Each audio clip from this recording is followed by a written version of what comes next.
So stress strain ये दोनों हमने मार्क कर दिया. One is along the Y axis, the other one is along the X axis. अब जैसा हम लोग ने देखा था, वायर है, आप लोडिंग कर रहे हैं 0.5 kg, तो 0.5 kg ये आपका पहला लोड, फिर 1, 1.5, 2, 2.5. Now let us assume इस point the elastic limit was being obeyed. तो क्या होगा, जो आपका स्ट्रेस स्ट्रेन का कर्व है, you will find it to be a straight line. तो stress strain graph is a straight line. यानी क्या हुआ, इधर आपका स्ट्रेन भी बढ़ते जा. तो स्टूडेंट्स ये जो अपना स्ट्रेट लाइन है, let's say this is point O, और ये जो अपना पॉइंट है दिस इज पॉइंट E. इस पॉइंट को हम बोलते हैं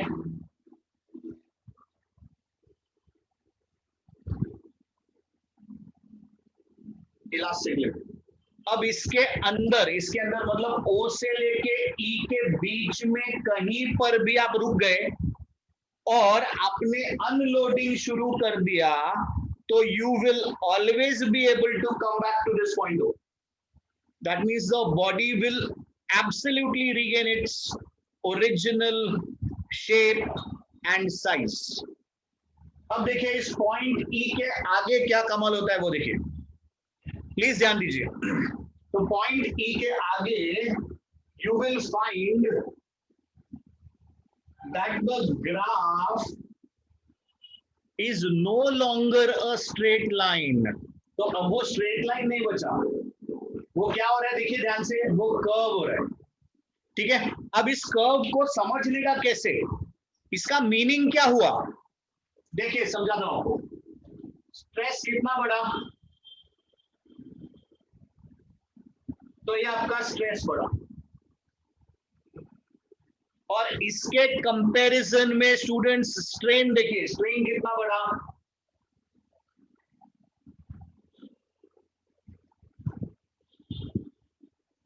So E के आगे, for small increase in stress, there is a large increase in the strain. तो क्या होता है, पॉइंट E के आगे क्या हो रहा है, थोड़े स्ट्रेस के लिए ज्यादा स्ट्रेन बढ़ेगा. अब इसको प्लीज लॉजिकली सोचिए और मुझे कुछ आंसर दीजिए कि ऐसा क्यों हो रहा होगा. आपका जो भी अंडरस्टैंडिंग है इस पे I would like to know. Come on kids, thinking is very important. ऐसा क्यों हो रहा होगा, आपको क्या लगता है, आप अपना आंसर एक लाइन में, अपने को स्टोरी नहीं चाहिए, and you can put it in your language. English में आंसर चाहिए ये भी नहीं चाहिए मुझे. Stress is proportional to strain, बेटा वो तो यहां तक था. इसके आगे small increase in stress is giving me a large increase in stress. Now the question is, beyond the point E, small stress gives me large strain. Why? The change in length is going on increasing. Correct. Why? The question is why?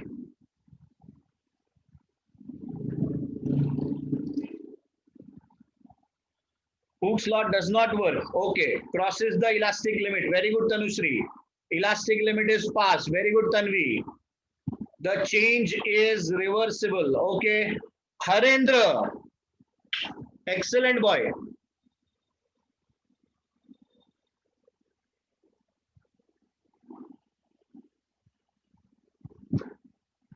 Elasticity increases. Okay. शाबाश सूरज, आज लड़के लोग ने एकदम कमाल कर दिया यार.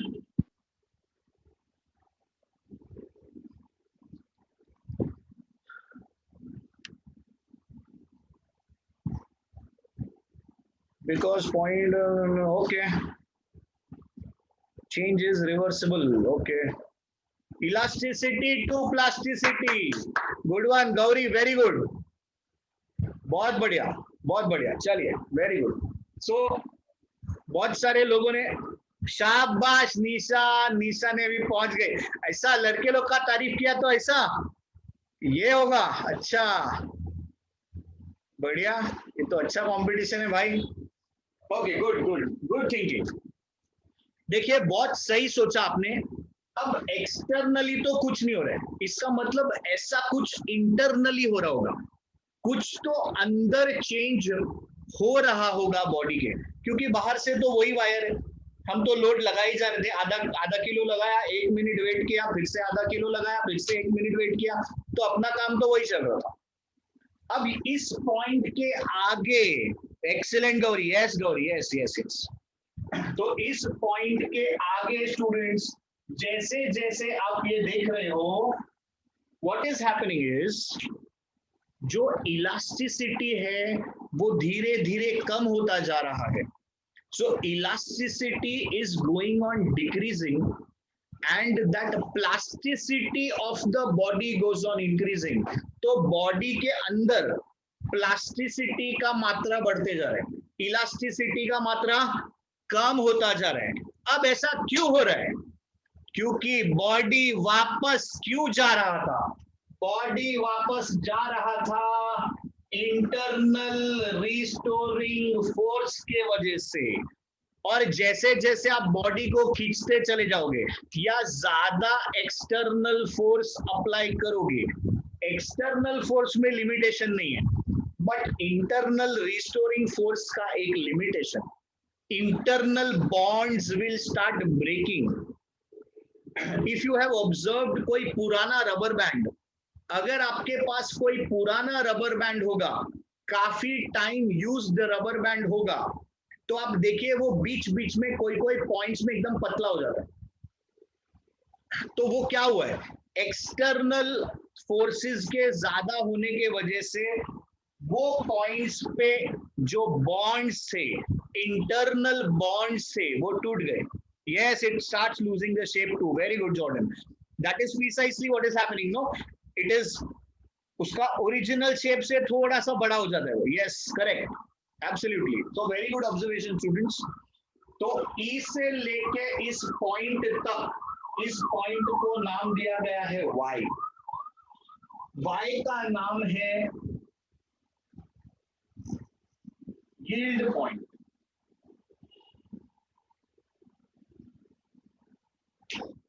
ये वर्ड यील्ड सुना हुआ है आपने? यील्ड वर्ड कहां पर सुना हुआ है आपने? यील्ड वर्ड के लिए एक दूसरा वर्ड अगर आप देना चाहें तो क्या दे सकते हैं? अपने को धासु इंग्लिश नहीं चाहिए, please understand. Very good. Farming, बहुत बढ़िया, excellent Tanmay, excellent. Anvit, sorry Anvit. This yield, students, ये जो यील्ड है ना, ये यील्ड जो है ये बेसिकली फार्मिंग का वर्ड है. The yield of the crop. तो basic, yes Ahmad, yes absolutely.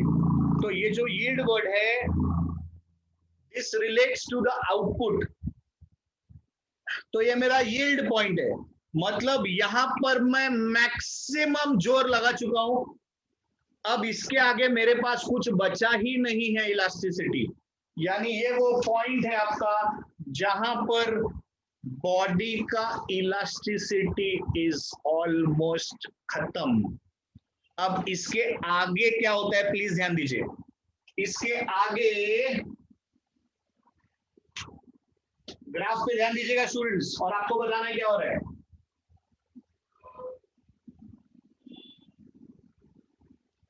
ये मैंने एक लाइन ड्रॉ किया, y के आगे एक लाइन दिख रहा है आपको. इसका क्या मतलब हुआ?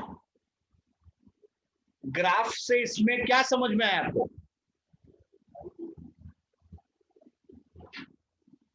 Come on, students.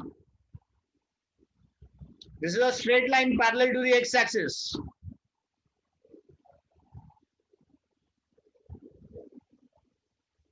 Stress is constant. Very good, Nisha.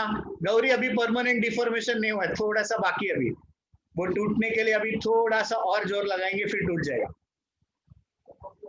Okay Kundan, stress and strain are constant. Tanvi बेटा, सिर्फ स्ट्रेस कांस्टेंट है, ध्यान से देखिए, स्ट्रेन तो बढ़ रहा है ना, तो स्ट्रेन तो बढ़ रहा है, स्ट्रेस कांस्टेंट रह गया अपना, मतलब बिना किसी लोड को लगाए भी मेरा वायर एक्सटेंड होता चला जा रहा है। तो ये जो पॉइंट है, ये जो लाइन है, ये जो पार्ट है जो हमने ब्लैक में ड्रॉ किया है student, this is known as plastic flow, इसको हम बोलते हैं प्लास्टिक फ्लो। तो पॉइंट वाई को क्रॉस करने के बाद the wire flows in a plastic manner, मतलब elasticity is almost खत्म। अब अगर हम फिर भी नहीं माने और हमने उसको थोड़ा लोडिंग कर दिया, तो देखिए क्या होता है, इसके आगे देखिए क्या होता है, हमने लोड बढ़ा दिया तो अचानक से स्ट्रेस बहुत बढ़ जाएगा।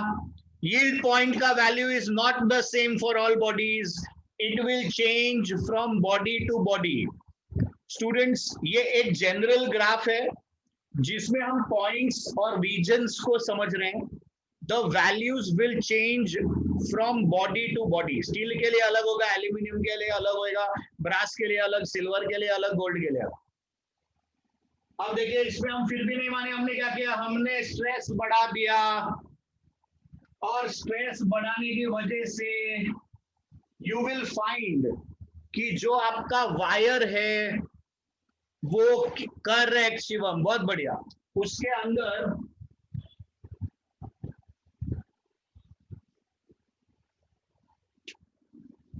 वो कोई ऐसा पॉइंट आपको दिखाई देगा जो एकदम पतला हो जाए,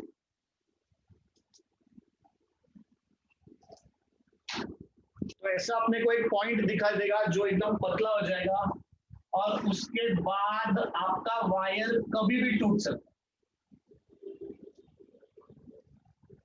तो आपका वायर धीरे धीरे धीरे पतला हो गया है और उसके बाद वो कभी भी टूट सकता है। तो इस जगह का नाम है नेक।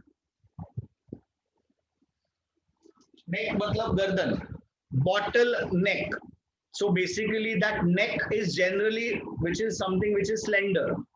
ठीक है, तो नेक पे आके आपका बॉडी पतला हो गया या वायर पतला हो गया है और इसके आगे वो कभी भी टूट सकता है। जहां पर भी टूटेगा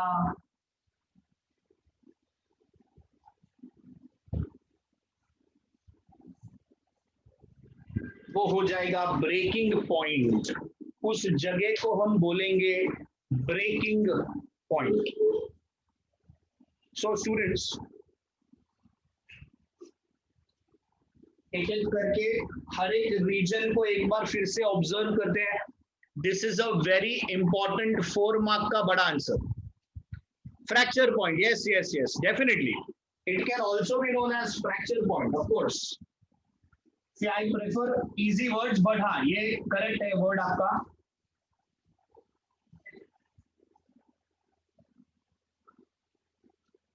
So this is also your fracture point. तो स्टूडेंट्स देखिए हमने क्या ऑब्जर्व किया, ओ से लेके ई तक आपको आंसर कैसे याद करना है, इट्स अ 4 मार्क का बड़ा आंसर। तो अगर अपने को ग्राफ याद है तो ही अपन आंसर पूरा लिख पाएंगे। आंसर हम रटेंगे नहीं, हम आंसर रटने वाले नहीं हैं।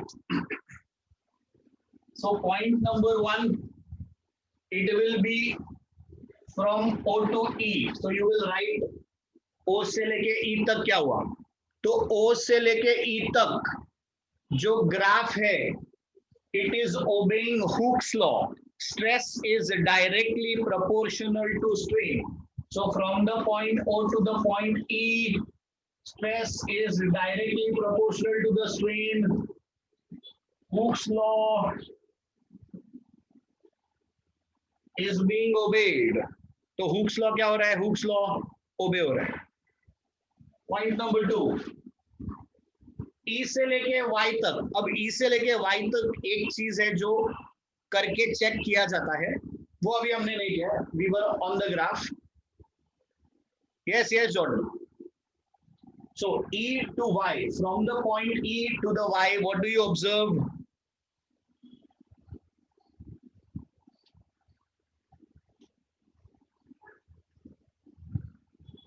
So from the point E to Y, तो E से Y में क्या ऑब्जर्वेशन है? E से Y का ऑब्जर्वेशन है कि stress is no longer proportional to strain.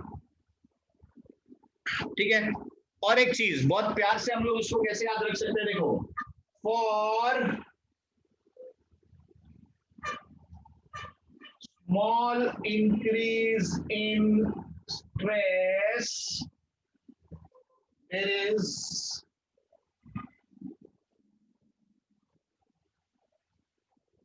large increase in strain. So for a small increase in stress, there is a large increase in the strain. अभी point y के आगे, point y का नाम है yield point.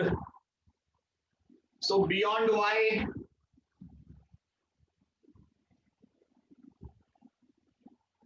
क्या शुरू हो जाएगा?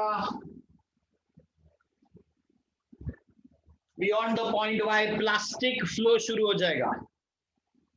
इसका मतलब यहां पर आपका इलास्टिसिटी संपलेला है. यस, इसके आगे नो इलास्टिसिटी. फिर भी अगर अपन ने स्ट्रेस इंक्रीज किया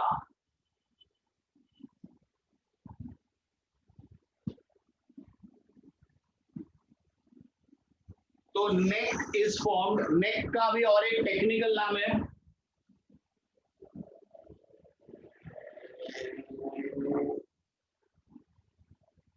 नेक को कंस्ट्रिक्शन भी बोलते हैं. सो स्ट्रेस अगर आप बढ़ाओगे तो नेक फॉर्मेशन होगा और ये आपका ब्रेकिंग पॉइंट है जहां पर वायर ब्रेक हो जाए.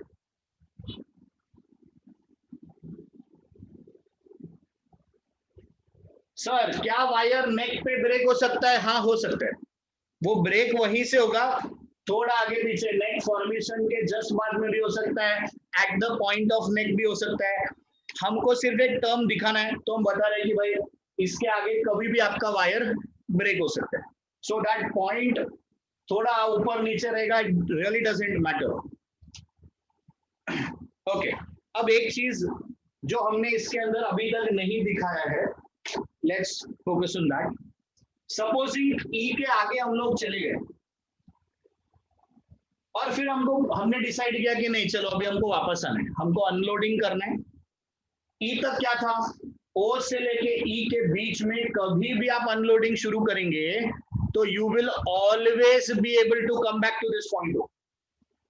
बट ई के आगे जब आप इलास्टिक लिमिट क्रॉस कर देंगे और फिर जब आप फिर से पूरा अनलोडिंग करेंगे तो भी आप ओ तक नहीं पहुंच पाएंगे.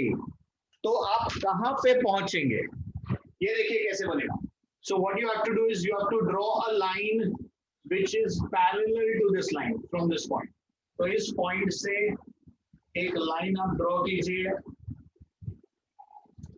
which will be touching this strain axis. This is your O dash.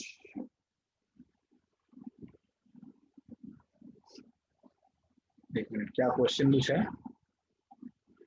What is HL in 1? अच्छा, Hooke's law. HL is Hooke's law.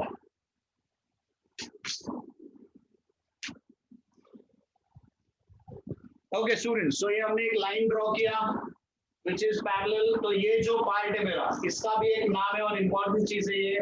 So O dash, इसका नाम है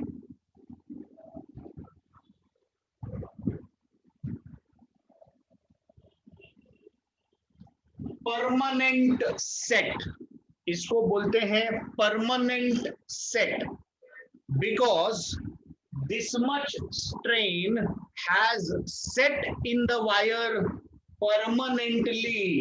अब जितना आप आगे बढ़ोगे उतना ये परमानेंट सेट का वैल्यू भी बढ़ता जाएगा. तो अपार्ट फ्रॉम ऑल दिस एक पॉइंट और अपने को दिखाना रहेगा. This is your point number 5 which is about permanent set. तो स्टूडेंट्स ये हो गया आपका स्ट्रेस स्ट्रेन का graph. Ideally it's very important theory question. ये एक बहुत इंपॉर्टेंट थियोरी क्वेश्चन है जिसका weightage is 4 marks. I would always prefer इसका डायग्राम पूछ ले वो, बिकॉज सिर्फ डायग्राम बनाने का भी अपने को 2 मार्क मिलता है. अब आप सोचो डायग्राम बना के ये सब आप लिखते हो तो ये आंसर काफी बड़ा हो जाता है और तब जाके अपने को 4 मार्क मिलता है. कभी कभी थर्ड रूल, थर्ड पॉइंट ना बेटा जॉर्डन. ओके.